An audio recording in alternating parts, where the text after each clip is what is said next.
ಶ್ರೀ ಗುರುಭ್ಯೋ ನಮಃ. ಹರಿ ಓಂ. ಓಂ ನಮೋ ಭಗವತೆ ವಾಸುದೇವಾಯ. ಓಂ ನಮೋ ನಾರಾಯಣಾಯ.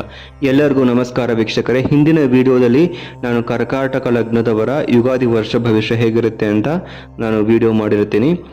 ಸೊ ಯಾರ್ಯಾರು ಆ ವಿಡಿಯೋ ನೋಡಿಲ್ಲ, ಖಂಡಿತವಾಗಿಯೂ ನೀವು ನಮ್ಮ ಚಾನಲ್ಗೆ ಹೋದಾಗ ಆ ವಿಡಿಯೋ ಸಿಗುತ್ತೆ.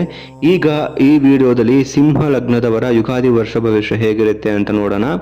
ನೋಡಿ, ನಿಮಗೆ ಏಳನೇ ಮನೆಯಲ್ಲಿ ಶನಿ ಗ್ರಹ ಇರೋದ್ರಿಂದ ಪಾರ್ಟ್ನರ್ಶಿಪ್ ವ್ಯವಹಾರ ಯಾರ್ಯಾರು ಮಾಡ್ತಿರ್ತಾರೆ ಅವ್ರಿಗೆ ಉತ್ತಮ ಅವಕಾಶ ಇದ್ದೇ ಇರುತ್ತೆ. ಆದರೆ ನೀವು ಸಾಧ್ಯವಾದಷ್ಟು ಖರ್ಚುಗಳನ್ನು ನಿಯಮಿತವಾಗಿ ಮಾಡಬೇಕು. ದುಡ್ಡನ್ನು ಇನ್ನೊಬ್ರು ಕೊಡೋದು, ಸಾಲ ಇಸ್ಕೊಳ್ಳೋದು ಅಥವಾ ನೀವು ಸಾಲ ಮಾಡೋದು ಎರಡೂ ಕೂಡ ತಪ್ಪಾಗುತ್ತೆ. ಈ ವರ್ಷ ನಿಮಗೆ ಖರ್ಚು ವೆಚ್ಚಗಳು ಜಾಸ್ತಿ ಆಗುತ್ತೆ.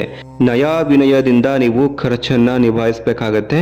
ಯಾಕಂತಂದ್ರೆ ಲಗ್ನಾಧಿಪತಿ ಮತ್ತು ಎರಡನೇ ಮನೆ ಅಧಿಪತಿ ಇಬ್ಬರೂ ಕೂಡ 8ರಲ್ಲಿ ಇರತಕ್ಕಂಥದ್ದು. ಸೊ ಹಾಗಾಗಿ ಹಣಕಾಸಿನ ಅಭಾವ ಬರುವಂತಹ ಚಾನ್ಸಸ್ ಜಾಸ್ತಿ ಇರುತ್ತೆ. ಪಾರ್ಟ್ನರ್ಶಿಪ್ ವ್ಯವಹಾರ ಮಾಡಬೇಕಾದ್ರೂ ಕೂಡ ಸ್ವಲ್ಪ ಎಚ್ಚರಿಕೆಯನ್ನು ವಹಿಸಿ ನೀವು ಮಾಡಿದಲ್ಲಿ ನಿಮಗೆ ಲಾಭ. ಸೊ ಮೇ 14ರಿಂದ ಗುರುಗ್ರಹ ಮಿಥುನ ರಾಶಿ ಪ್ರವೇಶ ಆಗೋದ್ರಿಂದ ನಿಮಗೆ 11ನೇ ಮನೆಗೆ ಗುರು ಪ್ರವೇಶ ಆಗ್ತಕ್ಕಂಥದ್ದು. 5ನೇ ಮನೆ 8ನೇ ಮನೆ ಅಧಿಪತಿಯಾದಂತಹ ಗುರು 11ನೇ ಮನೆಗೆ ಹೋಗ್ತಿರೋದ್ರಿಂದ ಸಡನ್ ಆಗಿ ನಿಮಗೆ ಎಲ್ಲಾದರೂ ಪಿತ್ರಾರ್ಜಿತ ಆಸ್ತಿ ಬರುವಂತಹ ಸಾಧ್ಯತೆ ಇರುತ್ತೆ. ಸಾಮಾಜಿಕ ಬೆಳವಣಿಗೆ ಅಂದರೆ ನೀವೇನಾದರೂ ಫೇಸ್ಬುಕ್ಕು, ಯೂಟ್ಯೂಬು ಈ ರೀತಿ ಒಂದು ಪ್ಲಾಟ್ಫಾರ್ಮಲ್ಲಿ ಇತ್ತು ಅಂತಂದಾಗ, ಸೋಷಿಯಲ್ ಪ್ಲಾಟ್ಫಾರ್ಮ್ ಅಂತ ಹೇಳ್ತೀವಿ, ಅದರಲ್ಲಿ ನಿಮಗೆ ಸಕ್ಸಸ್ ಸಿಗುತ್ತೆ. ಮತ್ತು ನಿಮಗೆ ಹೊಸ ಹೊಸ ಸಂಪರ್ಕಗಳು ಜಾಸ್ತಿ ಆಗ್ತಾ ಹೋಗುತ್ತೆ ಮತ್ತು ಬೇರೆ ಬೇರೆ ಹೊಸ ಫ್ರೆಂಡ್ಸ್ಗಳು ಕೂಡ ನಿಮ್ಮ ಜೀವನಕ್ಕೆ ಬರ್ತಾರೆ. ಆದರೆ ಮೇ ಅಂತ್ಯದಲ್ಲಿ ಕೇತು ನಿಮ್ಮ ಲಗ್ನಕ್ಕೆ ಬರೋದ್ರಿಂದ ನೀವು ಯಾವುದೇ ವ್ಯವಹಾರ, ಜಾಬು ಅಥವಾ ದುಡ್ಡಿಗೆ ಸಂಬಂಧಪಟ್ಟ ವ್ಯವಹಾರ ಮಾಡ್ತಿರ್ತೀರಿ ಅಂತಂದಾಗ ಸ್ವಲ್ಪ ಡಿಸಿಷನ್ ಮೇಕಿಂಗ್ ತುಂಬ ತೊಂದರೆ ಆಗುತ್ತೆ. ನೀವು ನಿರ್ಧಾರ ಮಾಡಲಿಕ್ಕೆ ಸಾಧ್ಯ ಆಗೋದಿಲ್ಲ, ಕನ್ಫ್ಯೂಷನ್ ಸ್ಟಾರ್ಟ್ ಆಗುತ್ತೆ. ಸೊ ಸಾಧ್ಯವಾದಷ್ಟು ತುಂಬ ಎಚ್ಚರಿಕೆಯಿಂದ ಯೋಚನೆ ಮಾಡಿ ನೀವು ನಿರ್ಧಾರ ತಗೋಬೇಕಾಗತ್ತೆ. ನೋಡಿ, ಕೇತು ಯಾವಾಗ ಲಗ್ನಕ್ಕೆ ಬರ್ತಾನೆ ಆಗಲೆಲ್ಲ ನಮಗೆ ಸ್ವಲ್ಪ ಕನ್ಫ್ಯೂಷನ್ನು ಸ್ಟಾರ್ಟ್ ಆಗುತ್ತೆ ಮತ್ತು ಡಿಸಿಷನ್ ಮೇಕಿಂಗ್ ಮಾಡೋದಕ್ಕೆ ಸಾಧ್ಯ ಆಗೋದಿಲ್ಲ. ಈಗೋ ಕ್ಲಾಶಸ್ ಜಾಸ್ತಿ ಆಗ್ಬೋದು. ಯಾಕಂದರೆ ಲಗ್ನಾಧಿಪತಿಯು ಕೂಡ 8ರಲ್ಲಿ ಇರೋದ್ರಿಂದ ಸ್ವಲ್ಪ ನಿಮಗೆ ಹಿಂಜರಿಕೆ, ನಾಚಿಕೆ ಜಾಸ್ತಿ ಆಗುವ ಸಾಧ್ಯತೆ ಇರುತ್ತೆ ಮತ್ತು ಸ್ಟ್ರೆಸ್ ಜಾಸ್ತಿ ಆಗುವ ಸಾಧ್ಯತೆ ಇರುತ್ತೆ. ನಿಮ್ಮ ದೇಹಾರೋಗ್ಯ ಬಗ್ಗೆ ಸ್ವಲ್ಪ ಕಾಳಜಿ ವಹಿಸಬೇಕು.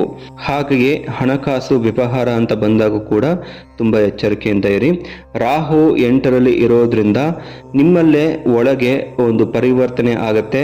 ಆಧ್ಯಾತ್ಮಿಕ ವಿಚಾರದಲ್ಲಿ ರಾಹು ಒಬ್ಬನೇ ಅಂತಲ್ಲ, ಲಗ್ನಾಧಿಪತಿ 2 ಮತ್ತು 11ರ ಅಧಿಪತಿಯೂ ಕೂಡ ಮತ್ತು 3ನೇ ಮನೆ ಮತ್ತು 10ನೇ ಮನೆ ಅಧಿಪತಿಯೂ ಕೂಡ 8ರಲ್ಲಿ ಇರೋದ್ರಿಂದ, 8ರ ಅಧಿಪತಿ ಗುರು 10ರಲ್ಲಿ ಇರೋದ್ರಿಂದ ಸಡನ್ ಆಗಿ ನಿಮಗೆ ವೃತ್ತಿಯಲ್ಲಿ ಚೇಂಜಸ್ ಆಗುತ್ತೆ. ಆಧ್ಯಾತ್ಮಿಕದಲ್ಲಿ ಆಸಕ್ತಿ ಬೆಳೀತಾ ಹೋಗುತ್ತೆ, ಧಾರ್ಮಿಕದಲ್ಲಿಯೂ ಕೂಡ ಆಸಕ್ತಿ ಬೆಳೀತಾ ಹೋಗುತ್ತೆ.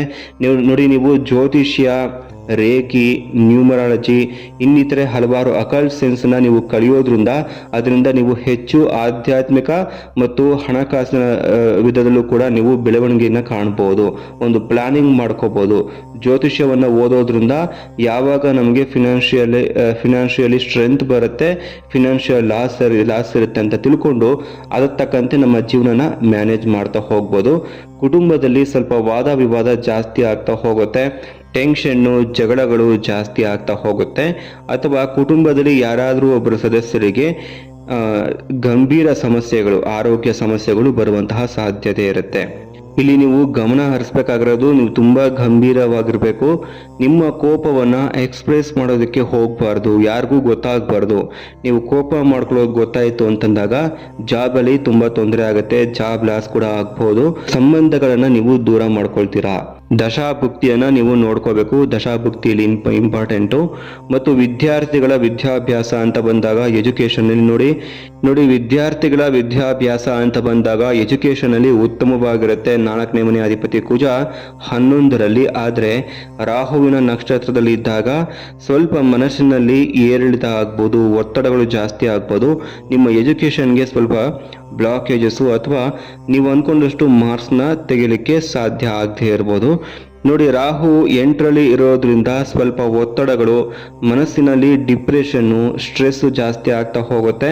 ಸೊ ಓದಿನಲ್ಲಿ ನೀವು ಸರಿಯಾಗಿ ಕಾನ್ಸಂಟ್ರೇಷನ್ ಕೊಟ್ಟು ಓದಲಿಕ್ಕೆ ಸಾಧ್ಯ ಆಗೋದಿಲ್ಲ.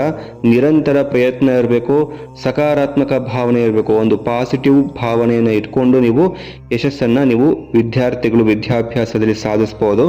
ಉದ್ಯೋಗ ವಿಷಯ ಅಂತ ಬಂದಾಗ ಪ್ರಾರಂಭ ಹಂತದಲ್ಲಿ ತುಂಬಾನೇ ಚೆನ್ನಾಗಿರುತ್ತೆ. ಯಾಕಂದ್ರೆ 6ನೇ ಮನೆಯ ಅಧಿಪತಿ ಶನಿ ನಿಮಗೆ 7ರಲ್ಲಿ ಇರ್ತಕ್ಕಂಥದ್ದು. ಆದರೆ ಶನಿ 8ನೇ ಮನೆಗೆ ಹೋದಾಗ, ಮೀನರಾಶಿಗೆ ಹೋದಾಗ ಸ್ವಲ್ಪ ಜಾಬಲ್ಲಿ ನಿಮಗೆ ಸ್ಟ್ರೆಸ್ಸು, ಹ್ಯುಮಿಲಿಯೇಷನು, ಅಪಮಾನಗಳು, ಅವಮಾನಗಳನ್ನ ಎದುರಿಸಬೇಕಾಗತ್ತೆ.